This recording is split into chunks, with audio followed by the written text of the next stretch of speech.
How to see downloads in Telegram or how to see your Telegram downloaded files. Hello everybody, welcome back to my channel. This is me Pipen, and today I'll guide you on how you can find your files that you have downloaded from Telegram.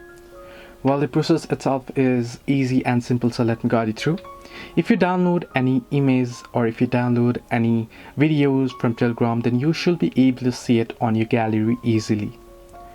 If you don't find it there, or if you downloaded any other files, then what you can do is you can simply head over to your file storage on your device and head over to the download section.